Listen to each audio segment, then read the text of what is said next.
Samedi 25 décembre 2021, bien le bonsoir et joyeux Noël chers téléspectateurs. Merci de toujours rester sur Viva en ce jour de Noël.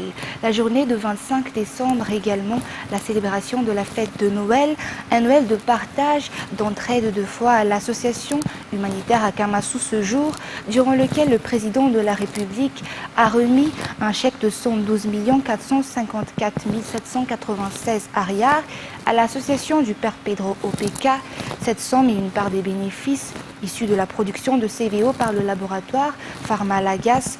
Le couple présidentiel a également fait don de prise en charge gratuite pour tout type de soins pour le centre à Kamassou et du projet de construction de centres de formation professionnelle. C'est dans la joie que le centre a reçu les dons après la messe de Noël honorée par la famille présidentielle ce jour et durant laquelle le président de la République lui-même a souhaité un très joyeux Noël à tous les Malagas. Un reportage de Cécile Sylvain sur les images de Adras JB.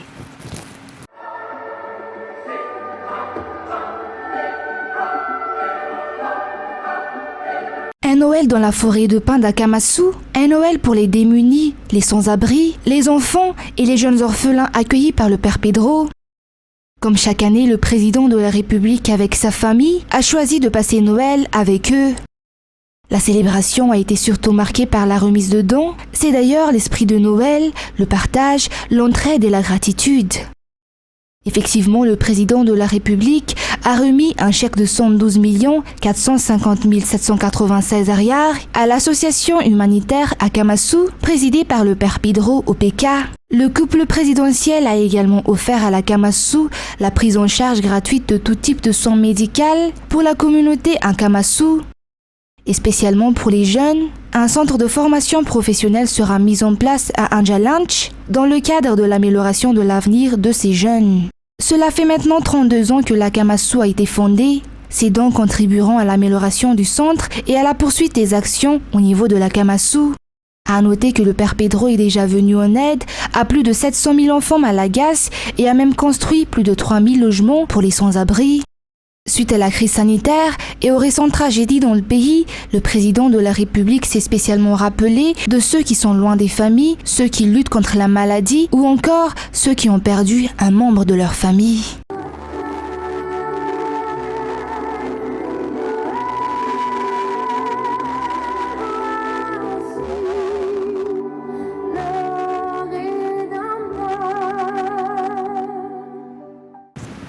Le bilan s'alourdit, 10 morts et 7 blessés après être frappés par foudre hier soir durant la messe de réveillon de Noël à l'église catholique Betspulch, commune rurale en Kiranavaraj, district de Tiromandid. Un reportage d'Anena Martina. Il était 21h hier soir durant la messe du réveillon de Noël quand la foudre a frappé l'église catholique à Betspulch, dans le Fouctin de Marfari, commune rurale en Kirana Nord, district de Tiromandid. 10 personnes sont décédées, dont 4 sont des enfants de moins de 11 ans, selon les explications du gouverneur de la région Monglav ce jour. 7 personnes ont été blessées, 6 d'entre eux suivent actuellement leur traitement dans le centre de santé de base d'Ambouy-Marne, tandis que celui qui a été grièvement blessé a été évacué à l'hôpital de Tiromandid. Mais concernant l'évolution de la pandémie de Covid-19 à Madagascar, 2984 nouveaux cas de Covid enregistrés au cours de cette semaine, dont 88,5% sont localisés à Antananarive. 31 personnes sont décédées de la pandémie durant cette semaine, ce qui fait une moyenne de 4 personnes décédées quotidiennement. Seules 3 régions n'ont pas de cas de Covid, d'après le rapport du ministère de la Santé publique. Toujours un reportage de Cécile Sylvain. Terrifiant, les nouveaux cas de Covid ne cessent d'augmenter durant ces dernières semaines. Du samedi 18 décembre au 24 décembre 2021, 2980 cas de Covid ont été recensés dans tout le pays, dont 2284 à Nalamangue, l'épicentre de l'épidémie, 324 dans le Vaknakarach, 68 à Matsiachambun, 54 dans la Simonjefen, 32 à Anoussi, 34 dans la Simotsnanan et 21 dans la Tsnanan. Selon toujours ce rapport du ministère de la Santé publique, la Covid est actuellement présente dans 19 régions. Durant cette période également, 31 personnes sont décédées du Covid à Madagascar, ce qui fait une moyenne de 4 décès par jour. 237 patients présentent des formes graves, 747 sont déclarés guéris de la Covid. Le vigilance sanitaire est toujours en vigueur dans la région Analamang, Otmatia chez Vaknakarach, région dans laquelle certaines mesures sanitaires doivent être appliquées, dont la limitation à 100 personnes pour tout événement en salle, la distribution de CVO qui a été scientifiquement prouvée efficace, comme l'on a également pu constater durant les 2 premières vagues de Covid.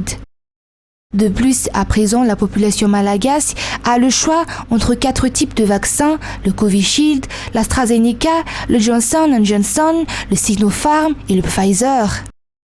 À noter que la vaccination se fait toujours sur la base du volontariat à Madagascar. La vaccination qui est un moyen d'éviter la forme grave. Presque toutes les églises d'Antananarivo ont mis en place des dispositions spécifiques pour les cultes de Noël. Mis à part les gestes barrières, la plupart des églises dans lesquelles nos journalistes sont allés ce jour ont organisé 4 offices successifs ce jour. Un reportage d'Angela Martina, Yves Janel et Nzara Ranjianso. Jour de Noël, célébration de la fête de Noël, chaque église a misé sur son organisation dans le cadre des fameux cultes de Noël. Pour l'écart Saint-Michelita aussi, l'écart a mis en place 4 Eucharisties, le gel hydroalcoolique était obligatoire à la rentrée, la distanciation sociale a également été respectée pendant toute la messe.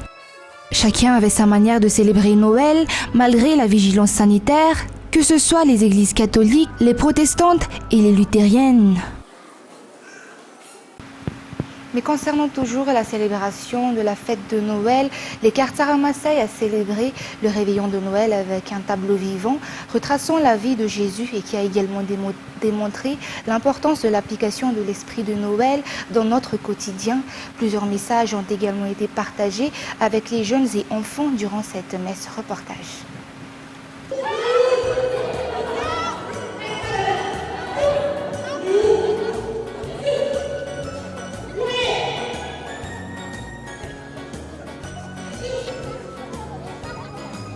Un théâtre organisé par les jeunes du paroisse dans l'objectif de toucher la société malagasy avec l'esprit de Noël et l'esprit même de la foi en Christ. Éduquer, partager, faire preuve de gratitude, avoir un comportement digne. Voilà comment ont été illustrés ces esprits. Les jeunes et enfants sont été les principaux cibles de ce théâtre du réveillon de Noël. Les chrétiens venus à cette messe étaient fascinés et étaient reconnaissants de pouvoir assister à ce réveillon de Noël malgré le rebond de la pandémie. Le théâtre nommé Tableau vivant a été suivi de chants de Noël, puis d'une messe de réveillon de Noël.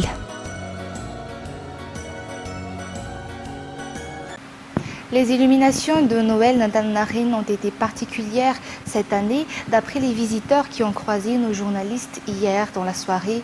Une kermesse a également eu lieu au stade Bariama Massen pour réjouir les enfants en cette fête de Noël. Un reportage de Cécile Sylvain et Kevin Ravon-Nerson.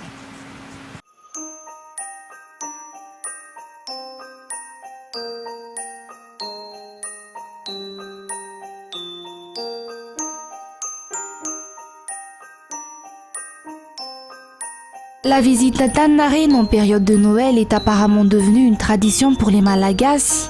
Des illuminations somptueuses et une crèche montrant la naissance de Jésus-Christ y sont installées pour la grande joie des enfants. Les visiteurs, d'après ses parents, ils viennent surtout, suite à la demande de leurs enfants, de voir les illuminations de Noël. Des décorations qui sont innovées chaque année et qui surprennent toujours les Malagasy. Mis à part les illuminations de Noël d'Antananarivo, la visite du stade Bariama Massen était également au programme pour les parents. En effet, une fête foraine a été organisée avec diverses attractions dont les bateaux pirates, le cinéma virtuel et d'autres nombreux jeux pour enfants qui sont à un prix particulièrement abordable.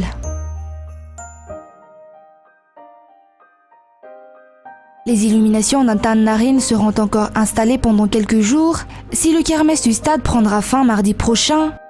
À noter que le respect des mesures sanitaires dans le port du masque est sévèrement contrôlé dans ces lieux.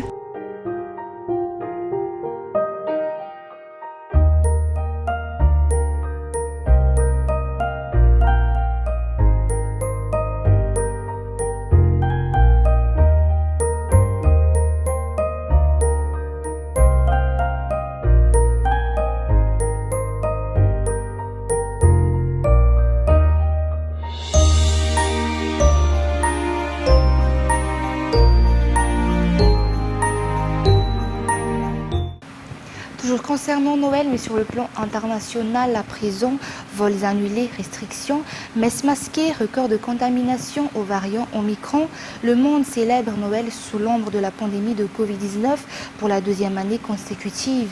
Devant quelques 2000 personnes, le pape a invité les fidèles à redécouvrir les petites choses de la vie. Aux États-Unis, la flambée des infections a jeté un froid sur les festivités. Un reportage de France 24. 2 ans après, ils ont pu retrouver l'intérieur de la basilique Saint-Pierre. Après une messe de Noël fortement perturbée par le Covid-19 l'an passé, avec seulement 200 personnes, ils étaient cette fois-ci bien plus nombreux. Malgré la forte augmentation du nombre de cas, plus de 2000 fidèles ont pu écouter vendredi soir l'homélie du pape François, axée sur l'humilité et l'aide aux plus démunis. En cette nuit de l'amour, que nous n'ayons qu'une seule crainte, celle d'offenser l'amour de Dieu, de le blesser en méprisant les pauvres par notre indifférence. L'ombre du coronavirus planait sur de très nombreuses messes à travers le monde, à commencer par celle de Bethléem. À cause des restrictions, les fidèles étrangers n'ont pas pu se rendre dans la ville de naissance de Jésus, selon la tradition chrétienne. L'entrée dans la basilique de la Nativité se faisait sur invitation seulement. Certains chrétiens de Gaza ont pu être présents à Bethléem, d'autres n'ont pas obtenu l'autorisation et sont restés près de chez eux. Plus à l'est, en Irak, feu de joie et messe dans une église rénovée. Ici, à Karakosh, les fidèles ont pu revenir dans cette ville chrétienne envahie il y a quelques années par le groupe État islamique. Toutes les églises ont été détruites par le groupe État islamique lorsque nous avons été déplacés. Heureusement, les églises ont été reconstruites et elles sont encore mieux qu'avant. Nombreuses messes en France également, comme ici à Paris, célébrées par le recteur de Notre-Dame de Paris, qui en attendant la reconstruction de la cathédrale, était non loin de là Saint-Germain-l'Auxerrois.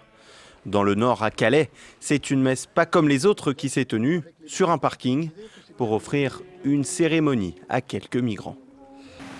Au lendemain d'une annonce faite par plusieurs puissances occidentales, le gouvernement malien a démenti hier soir tout déploiement de mercenaires du groupe russe Wagner au Mali. Reportage. Entre Bamako et plusieurs pays européens, dont la France, il y a plus que de la friture sur la ligne. Le communiqué du gouvernement malien apporte, je cite, un démenti formel aux allégations sans fondement et exige que des preuves lui soient apportées par des sources indépendantes. Fin de citation. Donc pour les autorités maliennes, pas de mercenaires de la société privée russe Wagner sur le territoire national, mais question quand même, qui sont les militaires qui selon de bonnes sources, ont récemment débarqué au Mali avec des armes et bagages. Réponse dans le même communiqué, au même titre qu'il y a une mission européenne à Bamako pour former les militaires maliens. Des formateurs russes sont présents au Mali dans le cadre du renforcement des capacités opérationnelles des forces armées maliennes. Alors, qui sont réellement les formateurs russes? Vous constatez avec moi qu'il y a à cette question deux réponses. Tout à fait. Si sur le terrain, par exemple, les forces militaires Barkhane et les militaires maliens mènent toujours des opérations militaires contre les opérations contre les terroristes sur le terrain, politiquement, les relations sont très mauvaises. Et cela a deux raisons essentielles. Il y a l'affaire Wagner, mais il y a une autre affaire, c'est le processus de transition. Paris, comme la communauté économique des États de l'Afrique de l'Ouest, souhaite une transition courte, très courte, un retour à l'ordre constitutionnel. Les militaires, de leur côté, à Bamako, disent « nous allons donner la parole au peuple avant de décider ». L'astrophysicien Olivier Bernet sera l'un des premiers à utiliser le télescope James Webb qui doit être lancé ce 25 décembre. Il explique à France 24 ce qu'il veut observer dans l'univers et pourquoi ce télescope qui prend la relève de Hubble va changer la donne pour notre compréhension de l'univers. C'est le télescope le plus puissant jamais envoyé dans l'espace. Baptisé James Webb, il sera propulsé par la fusée européenne Ariane 5 depuis la Guyane, avant d'être placé en orbite autour du Soleil à 1,5 million de kilomètres de la Terre. Une opération très périlleuse car il faudra réussir à déployer en plein vol le pare-soleil et l'immense miroir de 6,50 mètres de diamètre. Nous avons besoin d'un très grand télescope pour collecter la lumière de ces galaxies très éloignées. Mais ce que nous savons aussi, c'est qu'à cause de l'expansion de l'univers, plus un objet est éloigné, plus sa lumière est déplacée dans l'infrarouge. C'est une des raisons pour lesquelles nous avons besoin d'un télescope infrarouge. Doté d'instruments de pointe, le télescope de la NASA fonctionnera quasiment 24 heures sur 24 durant au moins 5 ans. Grâce aux données transmises en temps réel, les scientifiques s'attendent à des découvertes révolutionnaires, comme celle permise par son prédécesseur, le télescope Hubble. Lors de son lancement, en 1990, aucune exoplanète n'était encore connue. On en a depuis découvert plusieurs milliers. Nous allons pouvoir voir les atmosphères de planètes qui tournent autour d'autres étoiles. Nous en observerons des centaines et nous pourrons voir des molécules à base de carbone qui sont importantes pour la vie et qui indiquent la chimie et les compositions globales de ces atmosphères que nous ne connaissons pas maintenant.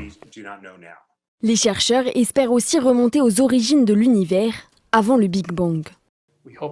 Nous espérons observer les premières étoiles en formation, le premier assemblage de galaxies. Et ainsi nous apprendrons beaucoup sur la façon dont l'univers a commencé, 200 ou 300 millions d'années après le Big Bang. Maintenant, nous sommes à 13,8 milliards d'années après le Big Bang. Donc c'est vraiment quand il est dans son enfance. Et donc j'ai très hâte de voir les résultats de ça. Attendu depuis 30 ans, James Webb s'apprête enfin à livrer ses premières images et à ouvrir une nouvelle ère pour l'astronomie. C'est également avec ce reportage que nous terminons l'édition d'aujourd'hui. L'équipe de Viva tout entière vous souhaite encore un très joyeux Noël. Quant à moi, je vous donne rendez-vous pour demain pour des nouvelles actualités.